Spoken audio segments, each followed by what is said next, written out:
Alright, in this video, I want to have a real conversation with you. Not some sanitized, feel-good stuff everyone posts on Instagram like you can do anything garbage that sounds inspiring, but leaves you exactly where you started. I'm talking about the truths that nobody wants to tell you because they're uncomfortable.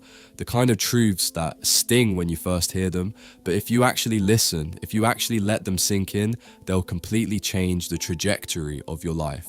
See, most people spend their entire teenage years in this weird bubble. They think they have unlimited time. They think consequences are for other people. They think real life starts later, so right now doesn't really count. And then one day they wake up at 25, 30, 35, and they realize they wasted the most important years of their life because nobody told them the truth. So I'm going to tell you 7 bitter truths, no sugarcoating. I will show you the raw reality. And look, you might not like what you're about to hear. You might want to click away. But if you stick with me through all 7, I promise you, you will see your life differently. And that's when real change becomes possible. Let's go. Number 1, nobody is coming to save you. This is the big one. The one that changes everything once you accept it. You're waiting, aren't you? Waiting for someone to show up and fix things. Waiting for a teacher to finally make class interesting. Waiting for a mentor to appear and guide you. Waiting for motivation to strike. Waiting for your parents to push you harder. Waiting for life to just get easier. It's not coming. Nobody's gonna knock on your door and hand you success. Nobody's gonna force you to study, to work out, to learn that skill, to chase that dream. Your parents love you, sure, but they're dealing with their own stuff. And your teachers, they've got 30 other students, your friends, they're just as lost as you are. The harsh reality is this: if you want something in life, anything, you have to make it happen. And I know that sounds scary because it means everything that happens to you from this point forward is your responsibility. Your grades, your fault. Your health, your fault. Your future, your fault. But you know, it's quite interesting. It also means you have the power. You're not a victim waiting to be rescued. You're the main character of your own story and you get to decide what happens next. Number 2, your phone is stealing your best years. Let me ask you something. How much time did you spend on your phone yesterday? 4 hours? 5? 7? Be honest. Now multiply that by 365 days. That's between 1,460 and 2,555 hours per year. That's between 61 and 106 full days of just scrolling, watching other people live their lives while yours passes by. Do you realize what you could do with that time? You could learn a language, build a skill that makes you money, read 50 books, get absolutely shredded, build an actual business, create something meaningful, but instead you're watching 15-second videos that you won't remember in 15 minutes. And here's what's really messed up. It's not even your fault, not entirely. These apps are designed by the smartest engineers in Silicon Valley, whose entire job is to keep you addicted. They study your brain, they know exactly when to send you a notification, exactly what content will make you keep scrolling, exactly how to trigger that dopamine hit that keeps you coming back. You're being manipulated by billion-dollar corporations, and they're winning. Every hour you give to your phone is an hour you're not giving to your real life, to real growth, to becoming the person you actually want to be. Your teenage years are supposed to be when you're exploring, learning, making mistakes, building yourself. Instead, you're sitting in your room alone, watching other people do those things. I'm not saying throw your phone in a river, but you need to set boundaries. Delete TikTok. I'm serious. That app is cancer for your attention span. Turn off all notifications except for calls and texts from real people. Set a screen time limit, 2 hours max, for social media, and actually stick to it. Take back your time before you wake up at 25 and realize you spent your entire youth scrolling. Number 3, your parents are getting older. This one's gonna hit different right now. Your parents are probably annoying, right? They nag you about homework. They ask too many questions. They don't understand you. You roll your eyes when they try to talk to you. You can't wait to move out and have your own life. But you know what you don't see yet? They're getting older. Right now, every single day, one day, sooner than you think, you're gonna notice gray hairs that weren't there before. You'll see them move a little slower. You'll hear them struggle with technology that used to be easy for them. You'll watch them forget things. and it's gonna hit you like a truck. They're not gonna be here forever. All those dinners you skipped because you wanted to eat alone in your room. All those conversations you half listened to while scrolling your phone. All those times they asked about your day and you just said, fine, and walked away. You're gonna wish you had that time back and you won't get it. I'm not trying to make you sad. I'm trying to wake you up.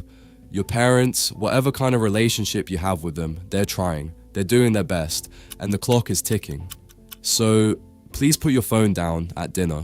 Actually talk to them. Ask them about their life, not just yours. Ask them about their childhood, their regrets, their dreams. Hug them.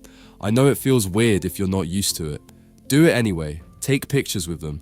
Not just at events, just random days. You'll want these later. Spend time with them while you still can, because one day you'd give anything for one more conversation and it won't be possible. Don't let future you live with that regret.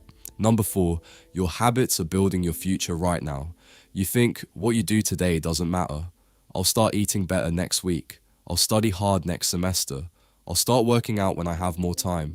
But here's the brutal truth. Who you are right now is who you're becoming.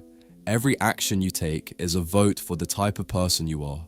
Every time you hit snooze instead of getting up, you're voting to be someone who quits when things are hard. Every time you scroll instead of study, you're voting to be someone with no discipline. And I know you think that it's just one day. It doesn't matter. But it does. Because one day becomes 1 week, becomes 1 month, becomes 1 year, becomes your life. Your habits right now, the things you do without even thinking, are literally constructing your future, brick by brick. And most people don't realize this until it's too late. You think the 35-year-old who's broke, out of shape, and stuck in a job they hate just woke up like that one day? No. They got there through thousands of small decisions over years, the same way the successful, healthy, happy 35-year-old got there through their decisions. Look at your daily routine honestly. What are you doing every single day? Now ask yourself, if I keep doing exactly this for the next 5 years, where will I be? If you don't like the answer, change today, not tomorrow. Today. Because the people who can control their habits can control their life.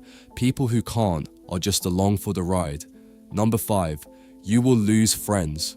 Right now, you probably have a group of friends, people you've known for years, people you think you'll be close to forever. You won't. I'm not being negative, I'm being realistic. Because as you grow, as you change, as you start taking your life seriously, some people aren't going to come with you. Some friends are only there because you're convenient, because you're in the same class or live nearby.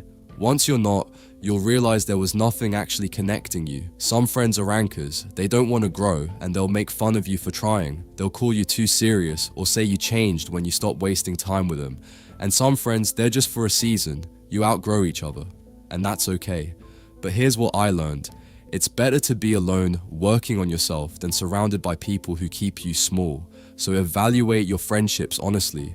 Who's lifting you up? Who's dragging you down? And you don't have to be cruel or make announcements. Just slowly start spending more time with people who inspire you, challenge you, and support your growth. The right people will come into your life at the right time. Trust that. Number 6, love alone isn't enough, okay? This one's gonna hit different. If you're in a relationship right now, you meet someone, you fall hard, you think they're your soulmate, your forever person, you post pictures, make plans, can't imagine life without them, and then it falls apart. And it's not because you stopped loving them, but because love isn't enough. You can love someone who doesn't treat you right. You can love someone who's going in a completely different direction than you. And sometimes the healthiest thing you can do is walk away from someone you love, because staying in the wrong relationship just because you love them will destroy you. It'll distract you from your goals. It'll drain your energy. It'll keep you stuck when you should be growing. I see so many teenagers sacrificing their future for a relationship that's not gonna last anyway. Skipping opportunities, making life decisions based on someone who probably won't even be in their life in 3 years.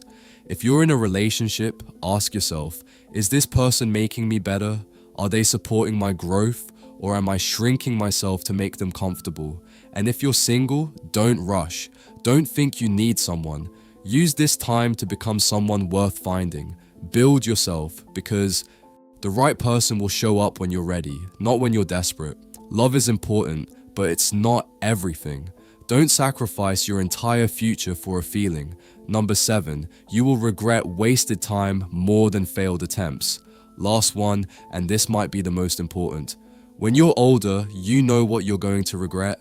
Not the things you tried and failed at or the mistakes you made. You're going to regret the things you didn't do, the chances you didn't take, the time you wasted. You're going to regret spending your teenage years on your phone instead of learning something valuable. You're going to regret not asking that person out because you were scared. You're going to regret not trying harder in school, not taking care of your health, not spending time with people who mattered.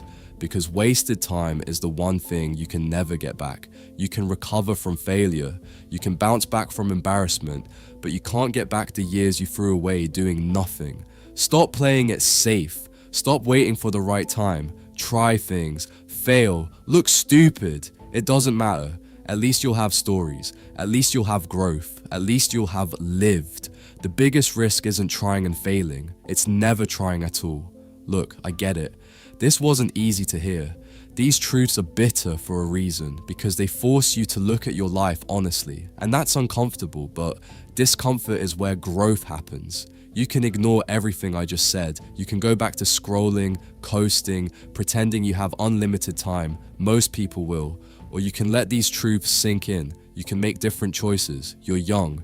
You have time, but not as much as you think. Because 5 years from now, you're either going to be grateful you watched this video and took action, or you're going to wish you had. Drop a comment and let me know which truth hit you the hardest. And if you're serious about not wasting your life, subscribe. I'm here every week with the real talk nobody else is giving you. Now go, make today. This was Liss, Brine.